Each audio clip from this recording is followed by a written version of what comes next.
जो झारखंड में महाठग गठबंधन की सरकार चल रही है, उन्होंने एक नियुक्ति नियमावली बनाई। झूठे वादे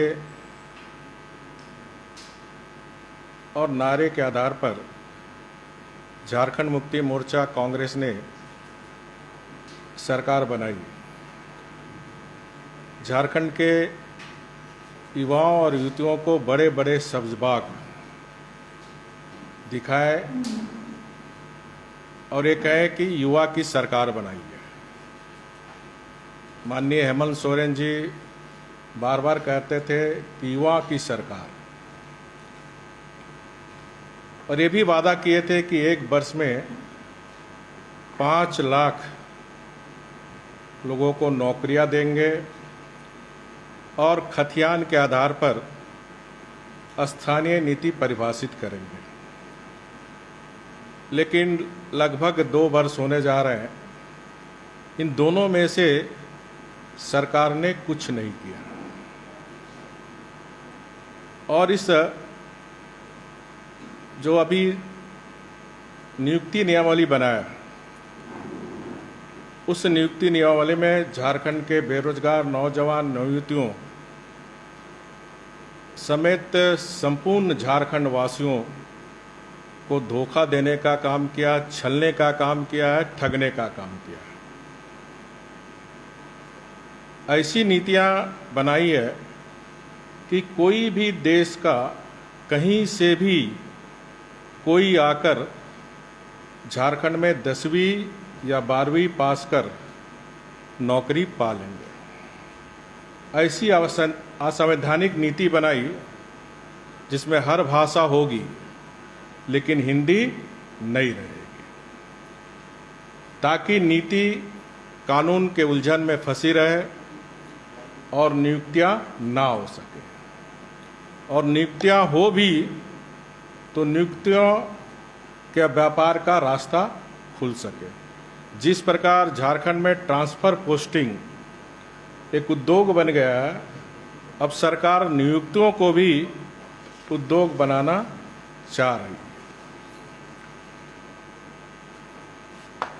जब हमारी सरकार थी, हमारी सरकार ने 2016 में जो स्थानीय नीति बनाई थी, उसमें प्रावधान किया गया था कि अभ्यर्थी का जन्म झारखंड राज्य में होने के साथ साथ मैट्रिक या 10वीं तक की पूरी शिक्षा झारखंड में ही हो। ये जरा ध्यान दे के आप समझिएगा। हमारी 2000 झारखंड की जो 16 की नीति थी, उसमें झारखंड में जन्म लिया हुआ झारखंड में मैट्रिक या पूरी शिक्षा झारखंड में ही हो। और इसे माननीय झारखंड उच्च न्यायालय ने भी सही माना था। पूर्व की स्थानीय नीति में जो प्रावधान किए गए थे, उससे झारखंड के निवासियों को काफ़ी लाभ मिला था। 90% से ज़्यादा हमारी सरकार में 1 लाख से ज़्यादा सरकारी नियुक्तियां हुई थी। उसमें 90% से ज़्यादा झारखंड के बच्चे बच्चियों को ही सरकारी नौकरी मिली थी, चाहे वो पुलिस की नौकरी हो, शिक्षा की नौकरी हो, वन रक्षी की नियुक्ति हो, या अन्य विभाग में जेपीसी या कर्मचारी चयन आयोग के द्वारा जो नियुक्ति हुई। वर्तमान सरकार में जो संशोधन किया है, उसके अनुसार 10वीं तथा 12वीं की शिक्षा झारखंड से किया जाना अनिवार्य है। क्या वर्तमान सरकार, मैं सरकार से पूछना चाहता हूं आपके माध्यम से, क्या वर्तमान सरकार वैसे अभ्यर्थियों को भी लाभ पहुंचाना चाहती है जिसका जन्म झारखंड में नहीं हुआ?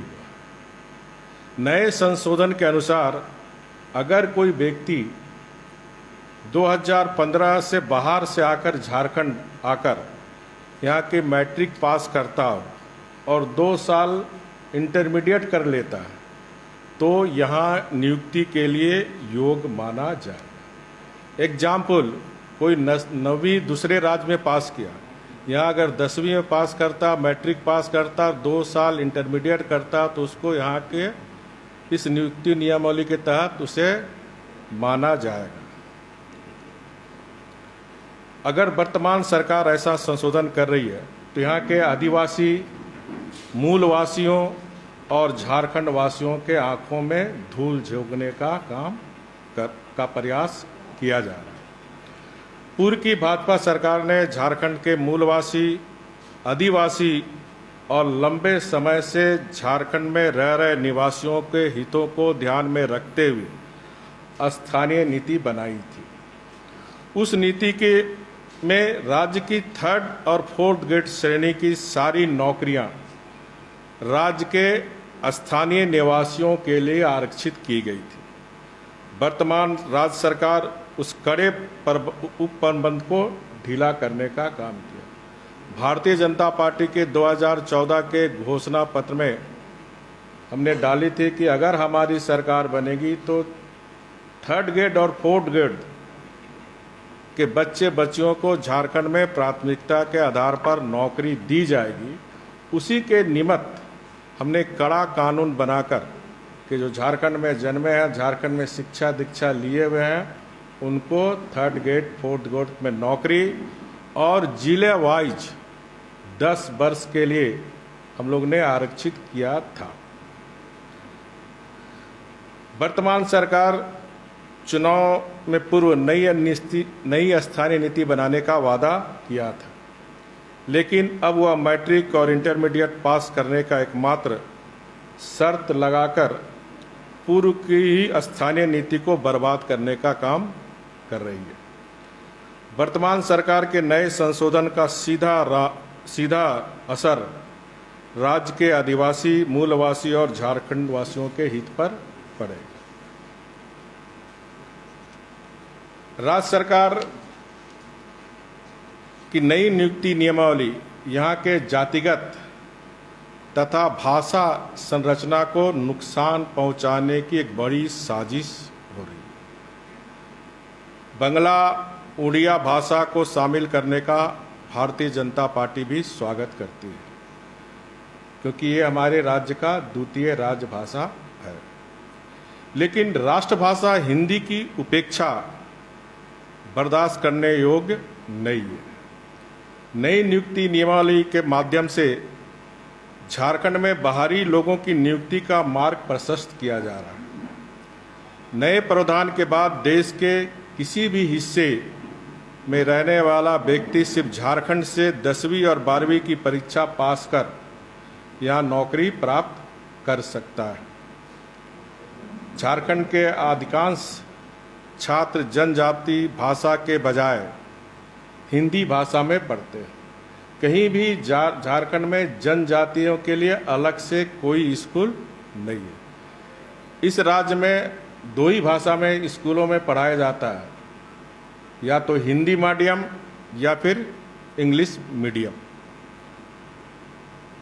और वर्तमान सरकार ने जानबूझकर हिंदी को ही परीक्षा प्रक्रिया से बाहर कर दिया, जिससे यहाँ के छात्रों को नुकसान हो। अगर अब बाहर में बैंक में, LIC में या केंद्र की कोई भी अगर नियुक्ति होगी तो हमारे बच्चे अगर हिंदी नहीं जानेंगे तो उस से वंचित हो जाएंगे। और इस तरह झारखंड की शिक्षा व्यवस्था को चौपट करने का काम ये सरकार कर रही है। पूर्व की भाजपा सरकार ने 2016 में पहली से ही 10वीं तक की परीक्षा पास करने को नौकरी का प्रावधान किया था। ये समझने की बात है, हमारी सरकार के समय पहली क्लास से 10वीं क्लास तक पास करने वाले को ही स्थानीय माना जाए, उनको ही नौकरी देने का प्रावधान था।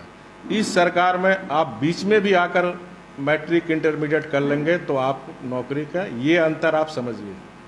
तो किस प्रकार यहाँ के जो हमारे बच्चे बच्ची झारखंड के उनके भविष्य के साथ खिलवाड़ कर रही है, और उसी प्रावधान का श्रेय या झारखंड सरकार ले रही है, जबकि उसने सिर्फ 10वीं परीक्षा पास करने का प्रावधान कर यहाँ के छात्रों के साथ भविष्य खिलवाड़ कर रहा है। जैसा आपके माध्यम से सरकार ने बताया कि भाजपा सरकार ने JPCC और एसएसपी की परीक्षा में स्थानीय भाषी को शामिल किया गया था। आपको मेरे पास संलेख है 2016 का, आप देखिएगा। उस समय समाचार पत्र में भी आप लोगों ने समाचार पत्र का कटिंग भी मिली है। जेपीसीसी की परीक्षा में स्थानीय भाषा को भारतीय जनता पार्टी सरकार ने शामिल की। आप सबको याद होगा, हाउस के अंदर जब 2013 में माननीय मुख्यमंत्री हेमंत सोरेन झारखंड के मुख्यमंत्री थे तो सी सेट से हटा दिया था, और हाउस के अंदर जब प्रश्न हुआ था तो इन्होंने कहा था हमसे गलती हो गई, अफसर ने गलती करा दिया।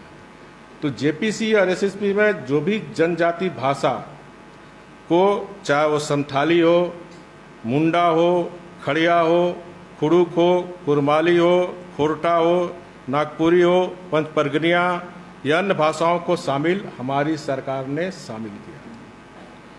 वर्तमान सरकार ने विगत 1.5 साल में नियुक्ति तो नहीं की, आगे की नियुक्तियों को भी उलझाने की मंशा से नियुक्ति नियमावली में संशोधन करने का काम किया। वर्तमान सरकार ने छठी जेपीसी के माध्यम से गलत नियुक्ति करने का काम किया है। साथ ही हाईकोर्ट का आदेश का भी पालन यह सरकार नहीं कर रही है, जिसमें दोषी पदाधिकारियों के खिलाफ कार्रवाई की जानी चाहिए थी। वर्तमान सरकार राज्य की सामाजिक समरसता को बर्बाद करने पर तुली हुई है। नई नियुक्ति नियमावली से राज्य के आदिवासी मूलवासियों को कोई फायदा नहीं होगा, बल्कि नई नियुक्ति लटक जाएगी। झारखंड में इंटरमीडिएट तक क्षेत्रीय भाषा की पढ़ाई नहीं होती है। किसी विषय में कि स्नातक की पढ़ाई कोई व्यक्ति अगर कर रहा तो इस स्थानीय नीति से उनको लाभ होगा। जो ग्रेजुएशन में अगर जो रांची यूनिवर्सिटी में जनजाति भाषा की पढ़ाई होती, अगर कोई हमारा बच्चियाँ ग्रेजुएशन में पढ़ रहे हैं तो उनको इस स्थानीय नीति से ही लाभ हो सकती है। जबकि झारखंड में इंटरमीडिएट तक क्षेत्रीय भाषा की कोई पढ़ाई नहीं होती है। किसी भी विषय में स्नातक की पढ़ाई कर कोई व्यक्ति क्षणिक लाभ ले सकता है, जिसका सीधा नुकसान यहाँ के आदिवासी मूलवासी झारखंड वासियों को होगा। मुख्यमंत्री आदरणीय हेमंत सोरेन जी का 1 साल में 5 लाख नौकरी देने का वादा आज हवाई साबित हो रहा है, और उसी से बचने के लिए पूरे मामले को उलझाने का प्रयास चल रहा है। नई नियुक्ति नियमावली पूरी तरह से असंवैधानिक है, जिसका असर भविष्य में निकलने वाली नियुक्तियों पर प्रभाव पड़ेगा। और जिस तरह आप देखें, कैबिनेट करने के बाद जो ये लोग नियुक्ति का जो निकाला जिला वाइज, इसमें आप देखिए रांची में जनजाति भाषा में कुड़ुक, खड़िया, मुंडारी, क्षेत्रीय भाषा नागपुरी, पंचगरिया, कुरमाली, बंगला, हिंदी भाषी का कोई स्थान नहीं है। उसी तरह आप पलामू देखिए, खुड़ुक, असुर, बाकी हिंदी भाषा भाषी बच्चियाँ को इसका फायदा नियुक्ति नियमावली से नहीं मिलेगा।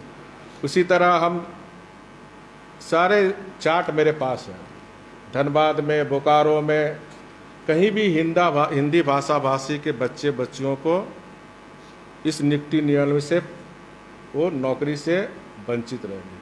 तो ऐसी नियुक्ति जो नियमावली झारखंड सरकार बनाई है, सरासर झारखंड के हमारे बच्चियों, चाहे आदिवासी के बच्चे हों, मूलवासी के बच्चे हों, झारखंड वासियों के बच्चे हों, उनके साथ घोर अन्याय किया है, पूरी तरह असंवैधानिक है।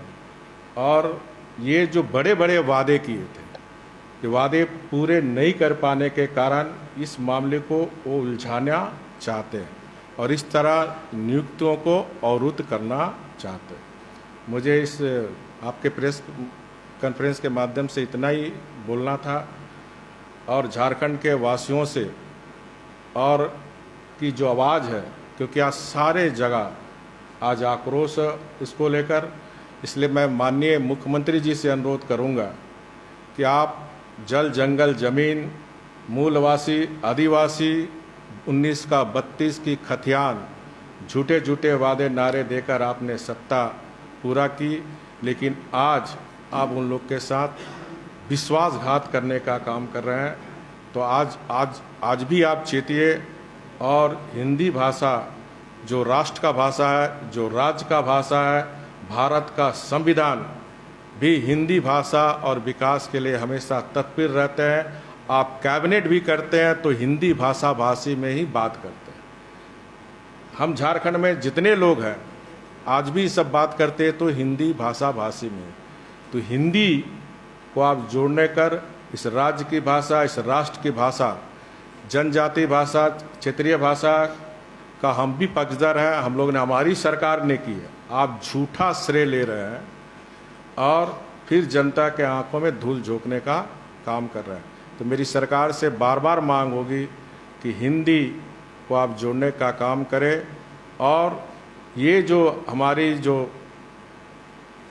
नियमावली बनी थी कि झारखंड के बच्चे बच्चियां जन्म से लेकर 1 से लेकर मैट्रिक पढ़ रहे थे, उनको ही झारखंड के इस नियुक्ति में उनको जोड़ा जाए, ताकि झारखंड के बच्चे बच्चियां 3rd ग्रेड और 4th ग्रेड में, क्योंकि उनकी भी आशा थी कि अलग राज्य होगा, हमारे लोग को भी यहाँ के राज्य के रहने वाले आदिवासी मूलवासी या झारखंड वासी को नौकरी मिलेगी।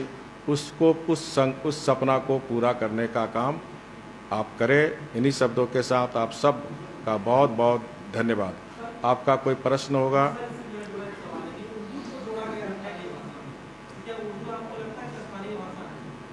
हम देखिए, भाषा एक जोड़ने वाली कड़ी है। हर व्यक्ति को हर भाषा जाननी चाहिए। उर्दू भाषा को अगर जोड़े हैं तो हम उनका स्वागत करते हैं, बंगला भाषा को जोड़े हम स्वागत करते हैं, आपको उड़िया भाषा को जोड़े हम स्वागत करते हैं। ये हमारे समय से ही जुड़ा हुआ है। लेकिन हिंदी भाषा जो था, उस हिंदी भाषा को हटा दिया।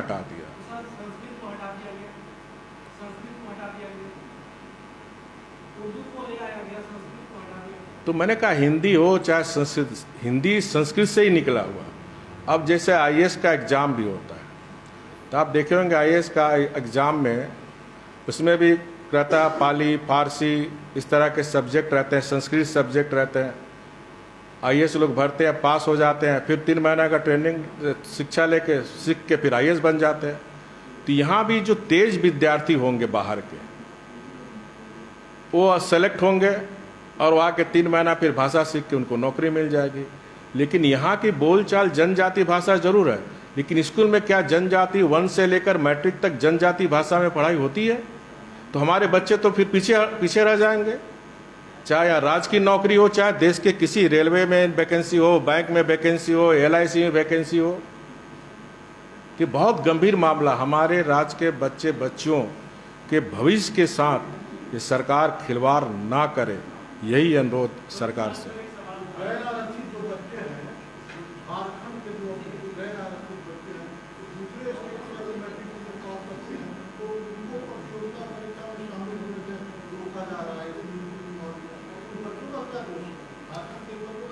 यही ना मैं कह रहा हूं।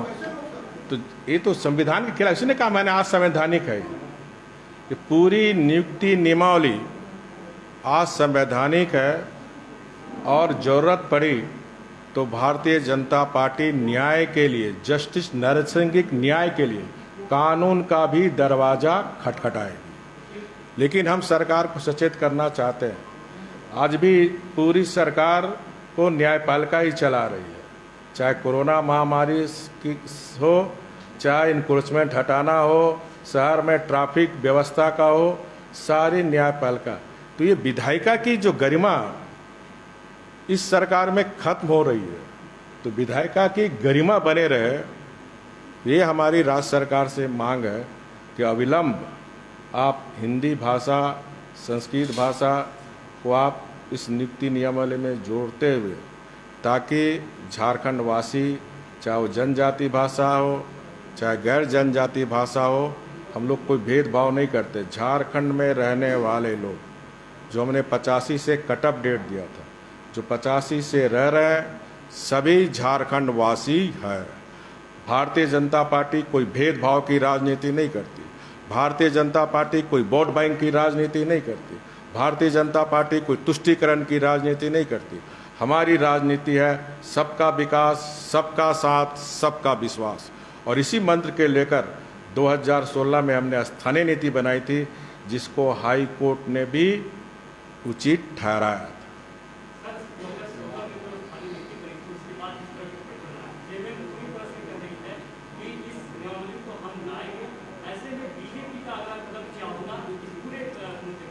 अगला कदम तो यही है कि हम आपके माध्यम से एक जो जिम्मेदार विपक्ष की भूमिका, जो सरकार ने नई नियुक्तियां नियमावली में जो कमियां है और जो इस राज्य को बांटने की राजनीति, वोट बैंक की राजनीति का जो षड्यंत्र कर रही है, सरकार को चेताने का काम कर रहे हैं कि आप इस राज्य की 3.25 करोड़ जनता के हित को ध्यान में रखकर, इस झारखंड के बेरोजगार नौजवान नियुक्तियों के हित को ध्यान में रखकर आप नियुक्ति नियमावली में अविलंब संशोधन करें, अन्यथा भारतीय जनता पार्टी का कोई ना कोई कार्यकर्ता न्यायालय में इसको चुनौती देगा।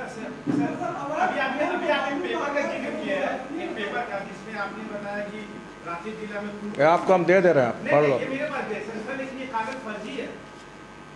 ये जो आपके पास है ये तो वायरल हुआ, ये फर्जी है, जैसे रांची में दिखा रहा। अब मैं तो आपके समक्ष रख रहा हूं, तो सरकार को स्पष्ट करना चाहिए ना।